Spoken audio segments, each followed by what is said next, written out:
Good morning, good afternoon, good evening, wherever you are in your day. Welcome to Wealth Reimagined, and I'm your host, Mya K. And I'm super excited to be with you again in this financial literacy space. So, here on the Family Bloodline Network. Welcome back. Hope you all have had a good week. I have had quite a week, quite a week. Very busy. Lots of unexpected things have happened. Um, my daughter was in a car accident, totaled her vehicle, but she is fine, and that's all that really matters. Cars can be replaced, so I'm not really concerned about that car. Just glad my baby is fine. My other daughter is very active in track and have been at two track meets this week, and the one yesterday, she was there for 12 hours. And I had to come and go between 10:30 a.m. and I think we left close to 10 that night. So I left once and came back. But what a long day, what a long day. But I am here. I did not want to allow this next week to come and go. That's just how it is sometimes. And despite all the things that we have going on, we still have to show up for one another and show up for the things that sometimes we feel like, oh my God, how am I going to get all this done? And it always works out. It always works out. So let's jump in. So let's kind of recap some things. Let's see here. Well, I know this is week 3. It is April. It is still Financial Literacy Month. And of course, as I said, Financial Literacy Month is an annual, every April, just a time to raise awareness about money management, budgeting, savings, and investing. And so it's really just a time to help you just to be thinking about where you are and maybe some goals and things that you want to accomplish or change, or habits you want to break, habits you may want to form. So it's really just an opportunity to kind of reset, as well as educate.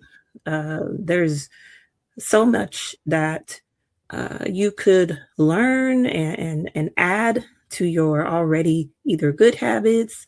There's things you can remove to maybe some habits you aren't too fond of.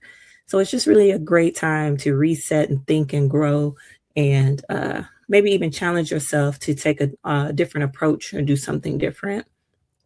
So, as I've stated, so this is Wealth Reimagined, and we're going to be talking about personal finance. And I think what's going to set this apart from other people talking about personal finance is a real household perspective, real household issues.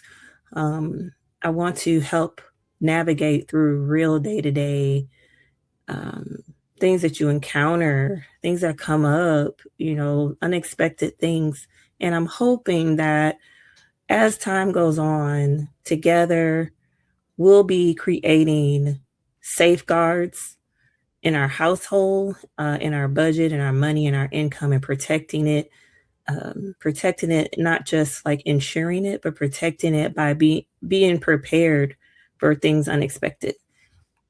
And so I think that's also a form of protection of our money. Also, part of protecting your money is just being prepared, already having an emergency fund. Not and there's like a starter emergency fund, and then there's also, like your 3 to 6 months expenses emergency fund. But we'll talk about all that later. Because as I already alluded to last week, we're gonna be talking about budgeting today. That dirty word, budgeting. So just to recap, week 1, we got into getting organized. And I hope by now, most of you have already taken that step and gotten organized and located all of your documents. And if you haven't, we agreed. I don't know if we really agreed, but I'm going to say we agreed that you have until the 30th to get organized. Okay. Because even if you aren't able to do these steps within a week, it's very important that you set yourself a deadline.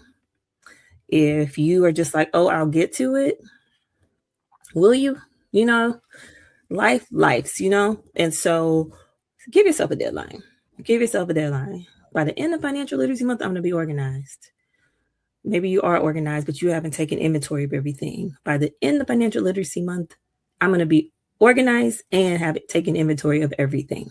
Okay, so let's get serious about this because this is very important. You would not realize not only the life areas that impact how you manage your money, but how the way you manage your money impacts life areas. So it's very important. I just want to challenge you and encourage you and dare you to take it seriously. Take it very seriously. Let's get all our ducks in a row and no longer just be flying by the whichever way the wind is blowing in a situation, and be able to have some control over when things happen, because it's not a matter of if, it's when. It's when. It's when.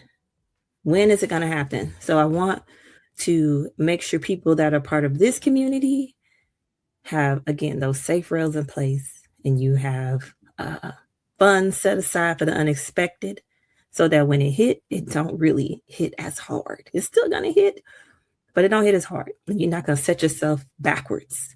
We're not going to keep taking 2 steps forward and 3 steps back. We're not doing that anymore. And I want you to say it. I'm not doing that anymore. Okay. So week 1, got organized. Week 2, we took inventory of everything. So you should already know where all your documents are, and you were able to determine all your income streams. You were able to determine all your expenses, your bills, debts, your investments, assets. We talked about assets, real estate, values. What's the value of my home? What's the value of my boat? What's the value of my vehicle? How much is in my 401k? How much is the total of my IRAs, my individual retirement accounts? And so that should already be done. And again, though having that inventory we talked more about assets, but when you made that debt list, what personal loans do I have?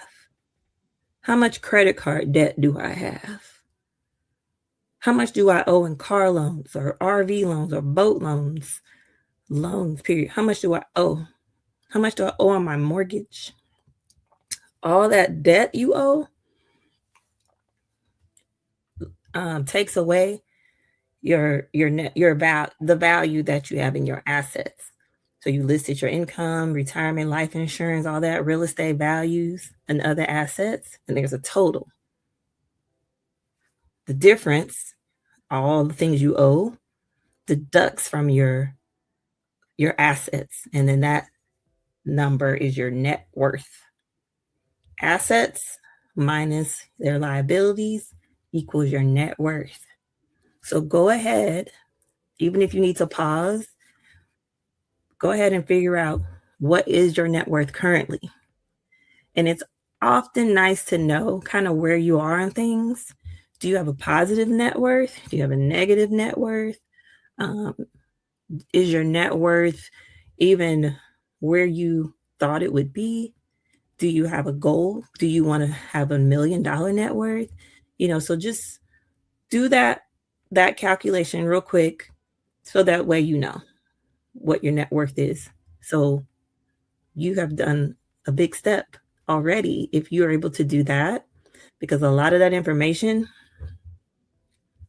goes onto your budget. Did I trick you? Did I trick you into getting a budget? I didn't. I was just trying to get the foundation set up to show a way to, I guess, make it a little easier, because you already have now the information that you need for the most part. Okay. So the budget, first of all, what is a budget? A budget to me is a spending plan. It's a spending plan. a budget. Oh, my screen did something funny. A budget. I don't want you to think of a budget as restricting you from doing something. It's a plan, and it's you controlling every dollar that you have, every penny that you have. You tell your money where it's going. You show what you're going to do with it every time you get it, instead of you just like, man, that money gone as soon as I get paid.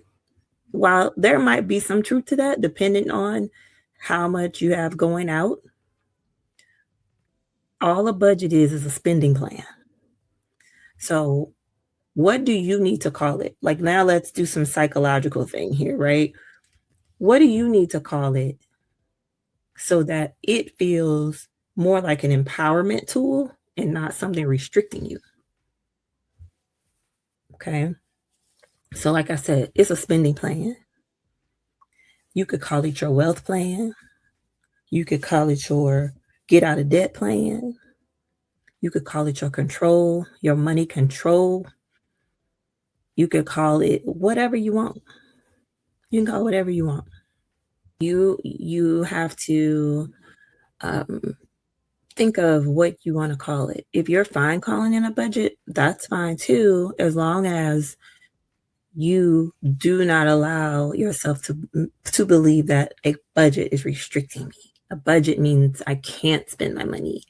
I have to do this. I have to do that. Let's reframe that to, no, I'm telling my money exactly what I need it to do for me. Okay.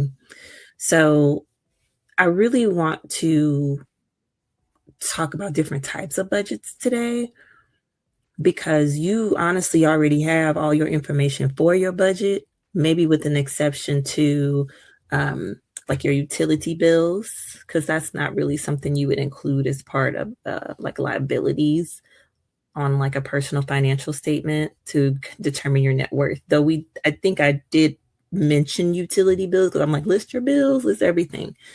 Um, so you really have everything for your budget. Okay. So I'll quickly say what items you need, and some things we'll go into more details about in other episodes. But you have your income, right? So you have your expenses. You may have fixed expenses every month. You may have variable expenses every month. I think it's important to separate those, because your fixed expenses are easy, right? You know how much your mortgage and your rent's going to be. You know how much your car note is. You know how much your insurance will be. You know how much your internet will be, your Wi-Fi. You know how much any subscriptions you may have, because, well, they don't change until they raise the price, right? But usually they're fixed, right? And then you can make that adjustment. But you get what I'm saying. All your fixed things that are the same amount every month, those are your fixed expenses. And then you have your variable expenses, like your water bill. You got your utilities. Your utilities are usually variable, unless you're on some type of budget plan where they charge you a certain amount. I have not been on one I think I was on one many, many years ago, and I don't remember the details. So I don't know if it is a set amount where it can be on fixed, or if it still varies a little bit, but it's about the same place. But if it's not fixed, then it will be a variable expense. Utilities generally are. And then you have things like your debts. You got your credit cards, and you have your car loans. So you have your debts. And all these things are taken away from your income, right? And then you may have a line for savings and investing. And I'm not saying these in any particular order right now. I'm just thinking of things that maybe would be a part of your budget. And then the last thing would be just specific miscellaneous things, or maybe items you have sinking funds for. Okay. Sinking fund would just be something specific that you are saving up for to spend. It's an investment that you're making in something and you're going to spend it. Or it could be just sinking fund just to get to a certain goal for something. So, for example, if you have a sinking fund for a new car, then you could set a goal for that fund and you could say, okay, I want to have $5,000 set aside for a down payment when I need to get a new car. Okay. And so you could be budgeting a small amount when you get paid to go into that fund to fund it. Okay. And we're going to get back into that in a future episode because I absolutely love sinking funds because they allow you to start creating that cushion and those safe rails that I was talking about in life because you have already prepared for it. I'll give you a really, probably an example you wouldn't even think of, but this is something I personally do. So I like to fly a certain airline. I'm not going to say it because they're not paying me to give them any type of shout out. So, but there's a particular airline that I like to fly generally, and they have a sale.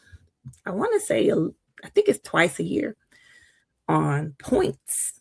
And so there have been enough times where the sale has come around and I'm like, dang, I wish I could get points because they're like 50% off, 50% off on these points. And I could be flying, I could be using them to fly places and things like that.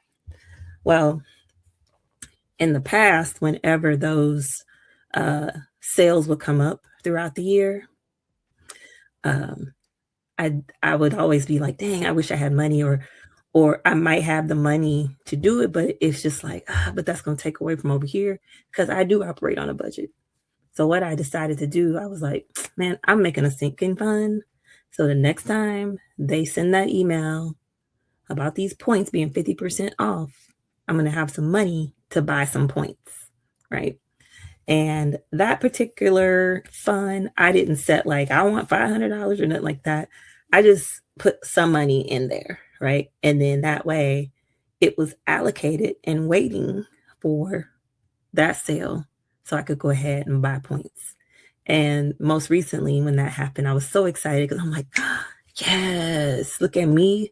I got this money set aside, a couple $100. Cool. Let me go ahead and get these points and I could fly, right?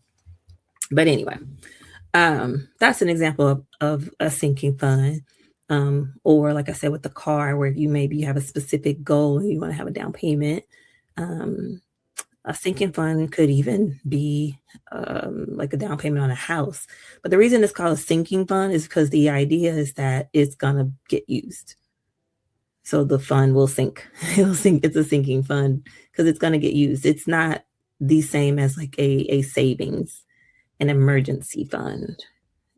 It's the idea of it is so it's that it's used, but you've prepared yourself. So that's what a sinking fund is, in case you don't know.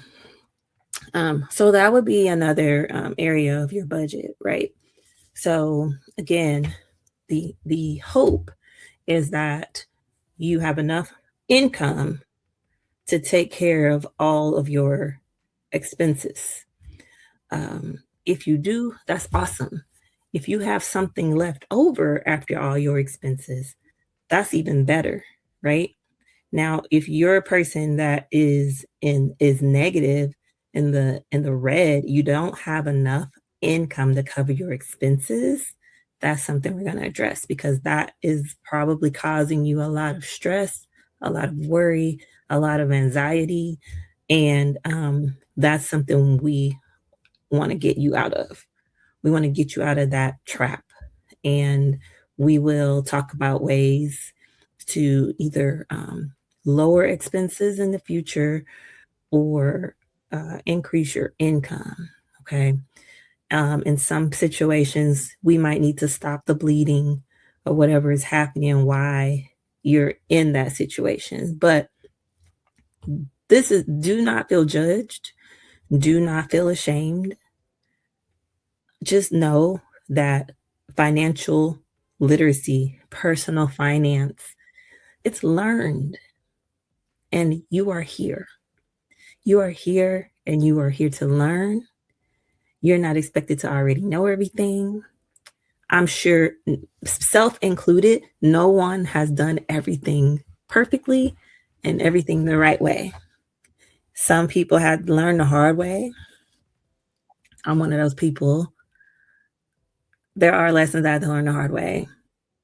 There are things that I've done that I'm just like, oh my God, I cannot believe I did that. I didn't know that was going to happen. I'll give you an example of that I did. Um, I had this great idea to pay a large amount down on like my student loan debt. I have student loans. And I'm like, you know what? I'm going to send this money to knock down this balance a little bit. And so I sent it. Balance did not move at all. Money gone because it all went to interest. So it was a very hard lesson. And I walked away from it now understanding the importance of asking questions and just being sure I understand things before I do them, because I could have done something different with that money. I could have done something different, but I didn't reach out and ask the questions and, know and understand that how that large payment was going to be applied. So lesson learned the hard way. But that would be an example, right? So don't feel judged. Don't feel like, man, I should know this. I should have already known this. It's cool. You don't know what you don't know. And when you know better, you do better. So, but yes, so that's your primary things that you need for your budget. So again, if you need to pause the video and see kind of where you are with this rough calc of things. You should already total what your expenses are when you did your inventory, total what your income is when you did your inventory, because this is just like a budget preliminary, right? Then when we get into budgeting for real, you'll get into more of your actual numbers. So kind of total income, total your expenses, total your bills, total your debts, as far as credit cards and loans, car loans, things like that. And then if you have a certain amount that you put in savings, that's awesome. First of all, let me say that you're saving. I love saving. And that comes out of your income, right? So see what that number is. If it's in the black, meaning you have enough money to cover all that, now you know. But if it's in the red, meaning you don't have enough money to cover all of that, now you know. Either way, you know. So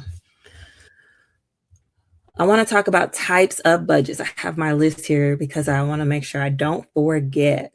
So types of budgets, what I mean by types of budgets is just what method are you going to use to stay on top of your household income, your household money? What method are you going to use for tracking, for doing the calculation, for creating your plan? So, hey, if you are a person that likes to write everything down, write it down. I don't care if it's a spiral notebook, write it down. Like what you probably just honestly kind of did. Income, expenses, you write out what they are and how much. Notebook, right? We don't have to be fancy. We're being real. This is real life people, okay? So notebook. Another method you could use for budgeting, calendar. The calendar method. I used to use the calendar method for a long time. And I did the calendar method because I wanted to be sure I knew when bills were due. And so I would, on a calendar, I would write the bill. Let's say, okay, rent, first of the month. and how much the rent was, because the rent's due the first of the month.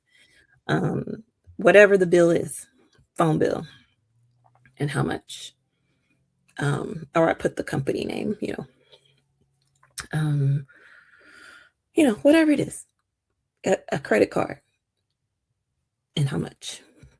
But that way I could see exactly when it's due. Why that was important is because I could also see when I got paid and what I needed to pay with that paycheck. If you're paid monthly, you got to pay everything, right? Because then you're going to get another check next month. If you're paid semi-monthly, then you see I get paid here and I get paid here. I get paid on the 1st and I get paid on the 15th. Everything from the 2nd to the 15th, I need to pay with that check I got on the 1st. I need to make sure it's paid with that check. Everything else, I'll pay with the next check, right? You get paid on the 15th, and everything on the 15th check is that's due 16th through 30th or 31st or the 1st. Everything from the check you get on the 15th is due,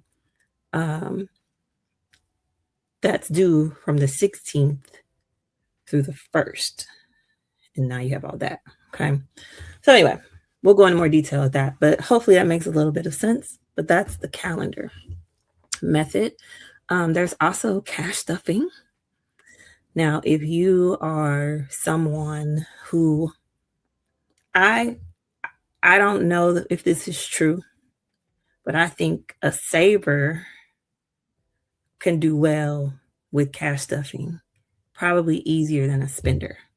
So I don't know if you're married or in a relationship, and usually they say opposites attract, and one person's a saver and one person's a spender, right?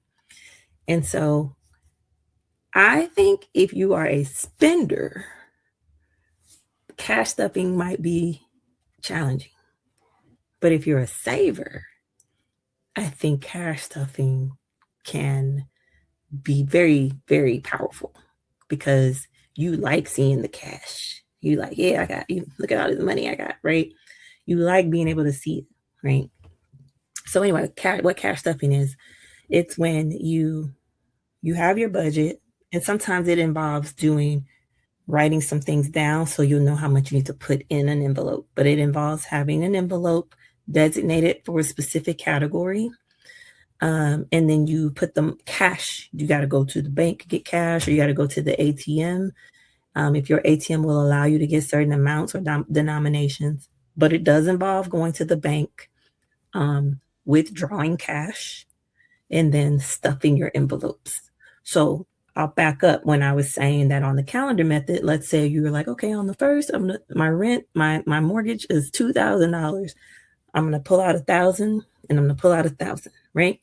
And if you do that and you are cash stuffing or doing the envelope method, you put 1,000 in your mortgage envelope or your rent envelope. And then the next time you get paid, you put another 1,000 in there. And now you have your rent. Same with your car, same with grocery, whatever your categories are, you would be able to do that. Now, it doesn't mean you would cash stuff everything, but you might, if you're okay with going to the bank and making a deposit to handle something. It might be handy to cash stuff if you like to separate the cost of a bill and break it down by check. Let's say you're paid bi-weekly, and you want to break up an amount of a bill per check for that month. Might be 2 checks, sometimes it's 3. A couple times a year you'll get 3 checks if you're bi-weekly in 1 month.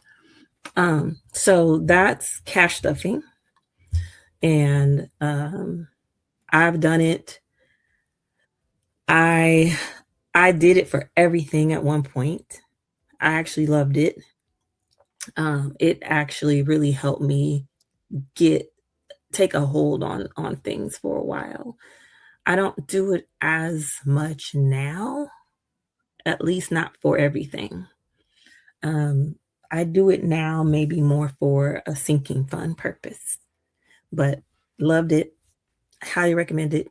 Looking forward to doing a complete episode on just that. So, so there's cash stuffing. There's also the 50/30/20 budget, which means 50% of your income, you're going to allocate it. It's going to be allocated for needs. Mm, I said that word needs. So we'll go into that too in the future. What is the difference between needs and wants? There are going to be those things that are just like, no, that is not a need, right? There will be some things like that, but there will be some other things that are a bit more subjective, you know? So, but we'll come back to that. So the 50/30/20. So 50% go to needs, housing, grocery, things like that, transportation. Um, 30% are for wants, and then 20% is for savings or debt. So there's that's a popular, I guess, percentage based budgeting tool. Um, but there's the 50/30/20 budget. There's also the zero based budget, which just means that you are budgeting every single cent, every dollar that you get, and you send every dollar to some category. And when you get done, it's zero. It's zero at the bottom. So earlier when I was talking about you either being in the red or in the black. So if you're in the red, you're gonna be lower than zero, right? But if you're in the black, that means you have some money left over. You need to figure out what you're gonna do with it. You're gonna throw it in your savings. You're gonna throw it toward debt and get that debt paid off faster because your interest rate is outrageous. So that is what they mean by zero based budget. I have allocated every single dollar that I make to some category, and now I'm at zero. On your budget sheet, you're at zero. Okay. Um, there's a pay yourself first budget. I'm a fan of that one. And I think pay yourself first budgets are important when you are, let's assume you don't have an emergency fund right now. You don't even have a starter emergency fund. You don't even have $500 saved. Um, I think pay yourself budgets, there is a time, well, let me not say there is a time.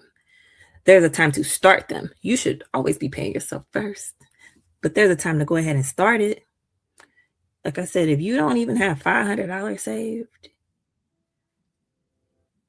we're going to set a goal where you have $500 in a savings that you can't touch unless it's an emergency. But really, that starter emergency fund should at minimum be between $1,000 and $1,500 at minimum. Okay. And so this is a time where discipline comes into play, and you might have to cut out some things to do that. But again, we'll go into more details another time. But pay yourself first. You work hard. You work so hard. You're exhausted. Be sure you are paying yourself first. I know you got bills. I get it. But you got to take care of you, and you have to build that.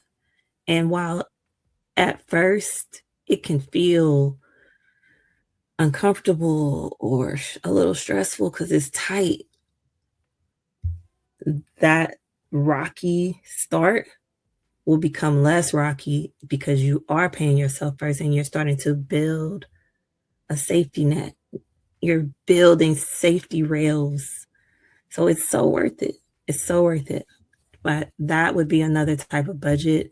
is your pay yourself budget. And I think that's a good start. What type of budget, if you are already budgeting, do you use? What are you currently using? Tell me in the comments. I would love to know. Um, for me personally, I use a budget notebook. Mm, I'm sorry. Let me not forget. There are also apps. There are also apps that you can use to do your budget. Um, I've not found one that I'm a fan of, but I haven't tried them all. So if you are using an app for your budget, tell me which one you are using in the comments. I would love to check it out. If there were a way, maybe one day I will get to a point where I'll see if like my bank has a budgeting tool and let it do it for me. What is kind of cool to see on your mobile bank app, or if you log in, if your online banking has it, for it to categorize your spending, to kind of so you can see like, oh man, I eat out. I spent $700 eating out. Like that's insane. Or, if that's what you did, I'm not judging. I'm just saying, for me, $700 would be a lot to pay to eat out in 1 month. So sometimes that's eye opening too, just to see your categories. So use these tools just to provide more information for you, help you identify habits, things of that nature. But I've gone over just a little bit. So that's my time. I want to try to keep these where maybe you can listen and tune in on your commute to work or your commute home from work, um, while you're getting ready in the morning. But I just want to be a part of your day every week, and just sharing more tips and ideas and sharing stories and hoping that they can be inspiring. I hope that you're learning. Again, comment, ask questions. I'm looking forward to reading them always. But that is all I have for today. And so until next time, remember, organized, inventory, budget. And of the ideas that I gave, pick one that you want to try. And if you have one that's already working for you, keep doing it. But we're just going to get it even better for you, and get savings and emergency funds in place and just stop the bleeding or whatever might be going on in your household financially. So till next time, thank you for tuning in to Wealth Reimagined. Again, I'm your host, Mya K, and I'm looking forward to